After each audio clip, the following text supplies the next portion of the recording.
தமிழக அரசியலில் உச்சக்கட்ட பரபரப்பு நிலவுகிறது. ஆளும் அதிமுகவில் தலைமைக்கு எதிராக முதலமைச்சர் பன்னீர்செல்வம் கலக குரல் எழுப்பியுள்ளார்.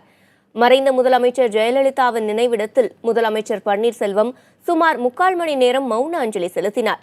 இரவு 8:55 மணிக்கு நினைவிடத்துக்கு வந்த பன்னீர்செல்வம் 9:42 மணி வரை கண்களை மூடி அமர்ந்த நிலையில் மௌன அஞ்சலி செலுத்தினார். அப்போது அவரது அருகில் ஒரு சிலர் மட்டுமே இருந்தனர். தொடர்ந்து கண்களை மூடி அமர்ந்திருந்த அவர் 9:42க்கு கண்களை திறந்து ஜெயலலிதா நினைவிடத்தில் விழுந்து வணங்கினார். பின்னர் நினைவிடத்தை சுற்றி வந்த அவர் ஜெயலலிதா படத்தை வணங்கிவிட்டு புறப்பட்டார்.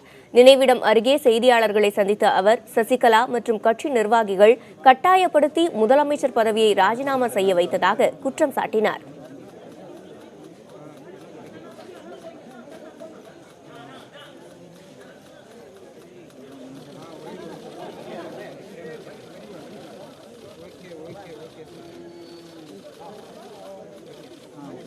கேஸ் நாங்க போக சொல்லு கிட்ட போக சொல்லு கேஸ் நாங்க போக சொல்லு அங்க போறோம் ஓட்றாங்க போக சொல்லு அங்க ஒரு மைக் வாங்கி கேமரா அங்க போங்க.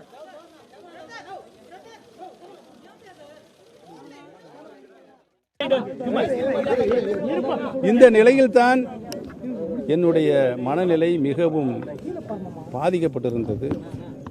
அதனை பலரிடம் நான் சொல்லி வருத்தப்பட்டு இருக்கிறேன். பொறுப்பாளரிடம் பொறுமையாக இருங்கள், நானும் பொறுமையாகத்தான் இருக்கிறேன். கட்சியினுடைய ஆட்சியினுடைய என்னால் எந்த பங்கமும் ஒரு சின்ன கடுகு மொழி அளவு கூட பங்கம் ஏற்பட்டு விடக்கூடாது.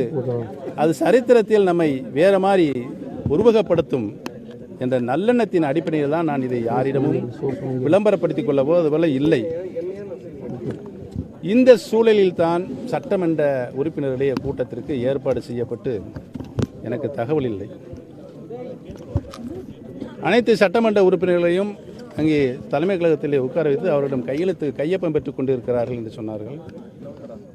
அதற்கு பின்னால் நான் மாண்புமிகு அம்மாவுடைய வீட்டிற்கு இல்லத்திற்கு சென்ற பொழுது அங்கே மூத்த அமைச்சர்கள், தலைமை கழக நிர்வாகிகள், கழக பொதுச்செயலாளருடைய குடும்பத்தில் இருக்கின்ற உறுப்பினர்களெல்லாம் உட்கார்ந்திருந்தார்கள். என்னை உட்கார சொன்னார்கள். உட்கார்ந்தேன். அப்பொழுதுதான் சின்னம்மா அவர்கள் முதலமைச்சராக வருவதற்கு அனைவரும் சேர்ந்து ஏற்பாடு செய்ய வேண்டும் என்று சொன்னார்கள். தமிழகத்தில் இருக்கின்ற சூழல் அம்மாதிரியான சூழல் இல்லை என்று நான் மனதிலே எடுத்துக்கொண்டு இதற்கு இப்பொழுது என்ன அவசியம் வந்தது என்று கேட்டேன். அவர்கள் சட்டமன்ற உறுப்பினர் கூட்டம் கூடியிருக்கிறது, அங்கே இருக்கிறார்கள்.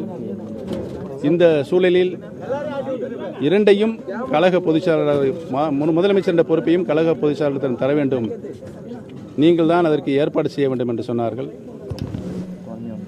சட்டமன்ற உறுப்பினர்கள் கூட்டம் கூட்டப்பட்டது எனக்கு தெரியாது, எதற்காக கூட்டப்பட்டது என்றது தெரியாது. எல்லா வேலையும் முடித்துக்கொண்டு நீங்கள் தான் ஏற்பாடு செய்ய வேண்டும் என்று எனக்கு இப்பொழுது சொல்லுகிறீர்களே, இது நியாயம்தானா என்று கிட்டத்தட்ட 2 மணி நேரம் நான் அவரிடம் விவாதம் செய்தேன். இதற்கு முன்னாலே சொன்னேனே, வேண்டாம் என்று சொன்ன என்னை முதலமைச்சராக உட்கார்ந்து பல்வேறு அவமானங்களும் என்னை கீழ்நிலைப்படுத்துவதற்காக செய்யப்பட்ட எல்லாம் அவரிடம் வருத்தத்தோடு எடுத்து சொன்ன பொழுது யாரும் எதுவும் பேசவில்லை. கடைசியாக என்னுடைய கையை பிடித்துக்கொண்டு அந்த நிலையிலும் கட்சியினுடைய கட்டுப்பாட்டை நீங்கள் காப்பாற்றுங்கள், நீங்கள் இதற்கு ஒத்துழைக்கவில்லை என்றால் கட்சி கட்டுப்பாட்டை மீறுவதாக ஆகும் என்று என்னை கட்டாயப்படுத்தினார்கள். நான் சொன்னேன், மாண்புமிகு அம்மாவுடைய நினைவிடத்திற்கு சென்று என் தாயிடம் சொல்லிவிட்டு வருகிறேன் என்று சொன்னேன். அதற்கூட அவர்கள் இடம் கொடுக்காமல் பின்பு போய் சொல்லிக்கொள்ளலாம் என்று அவர்கள் மறுத்து என்னை கட்டாயப்படுத்தியதனால்தான் நான் இந்த ராஜினாவை அங்கே கையப்படுகின்ற ஒரு இக்கட்டான சூழலுக்கு நான் ஆளாக்கப்பட்டேன் என்பதை தெளிவுபடுத்துவதற்காகத்தான் அதை மாண்புமிகு இதயம் புரட்சித் தலைவி அம்மாவுடைய ஆன்மா இருக்கின்ற இடத்திலே வந்து நான் இன்றைய தினம் சொன்னேன். புரட்சித் தலைவி மாண்புமிகு அம்மாவுடைய ஆன்மாவும் இதை நாட்டு மக்களுக்கும் கோடான கோடி தொண்டர்களுக்கும் நீ தெரியப்படுத்திவிடு என்று மாண்புமிகு அம்மாவுடைய ஆன்மா சொன்னதின் அடையாளமாகத்தான் இன்றைக்கு நான் உங்களிடம் பேசிக் கொண்டிருக்கிறேன் என்பதனை நான் தெரிவித்துக் கொள்ள கடமைப்பட்டிருக்கிறேன். என்னை பொறுத்தவரையில் கட்சிக்கும் கழக பொதுச் செயலராக அனைத்திந்திய அண்ணா திராவிட முன்னேற்றக் கழகத்தினுடைய அடிமட்ட செயல் வீரர்கள் ஒட்டுமொத்த செயல் வீரர்களும் எண்ணுகிற ஒருவர்தான் கழகத்தினுடைய பொதுச் செயலராக வர வேண்டும்.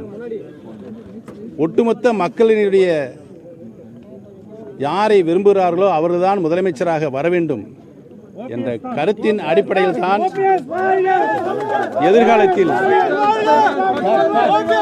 அது எதிர்காலத்தினுடைய தமிழகத்தினுடைய எதிர்காலத்தினுடைய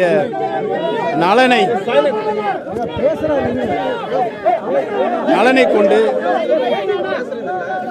ஓபிஎஸ் இல்ல யாரோ ஒருவர் கழகத்தினுடைய கட்டுக்கோப்பாக வழிநடத்துகின்ற ஒருவரையும் ஆட்சியை புரட்சித் தலைவி அம்மா அவர்கள் நம்முடைய இயக்கத்திற்கு இன்றைக்கு ஏற்படுத்தியிருக்கின்ற நல்ல பெயரையும் காப்பாற்றுகின்ற ஒருவர் நம்முடைய இயக்கத்திற்கு வர வேண்டும் என்ற நல்ல அடிப்படையில் நான் இன்றைக்கு இந்த கருத்தை இங்கே பதிய வைக்கிறேன். இந்த கருத்தில் நான் கடைசி வரை உறுதியாக இருப்பேன். தன்னந்தனியாக நின்று கூட நான் போராடுவேன். அதற்கு நான் தயாராக இருக்கிறேன்.